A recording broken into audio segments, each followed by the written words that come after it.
A Northern Gentleman, written by Lane Everett, narrated by Jason Renault. A good story has 5 elements: religion, family, sex, money, and mystery. Garrison Keillor. Part 1, Atlanta. Chapter 1.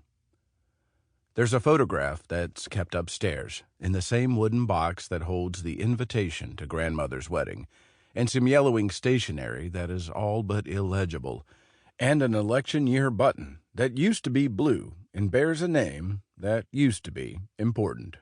The photograph is black and white, and there's an inscription on the back of it in looping longhand in dark ink. 5 words, each character tied together by a dragging pen, as their author noted what the photo captured: Atlanta Southern National Bank, 1890. The picture is a portrait, though there's no one in the photograph. There's a desk, but no one sits behind it. There's a window, but no one looks through it. Instead, what must have been the golden light of a low and setting sun streams through the window onto the lonely desk.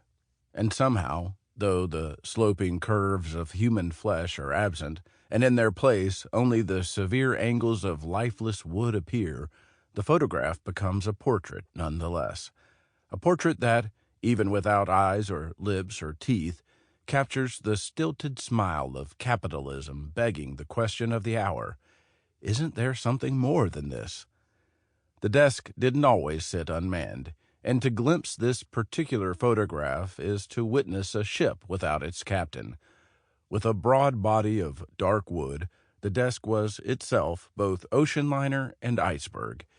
It was a vessel on which one could have enjoyed a comfortable cruise up the corporate ladder, yet simultaneously it formed a ruinous blockade against all that stood beyond the door. And though its home in the office of the Vice President of Atlanta Southern National Bank should have made it a vehicle of transport to the highest ranks of economy and society, to its owner it was a slave ship. When the desk belonged to Atlanta Southern National Bank's Vice President, Drucker May, the desk sat squarely in the middle of an office that was regal in its decor. A green rug lay underfoot.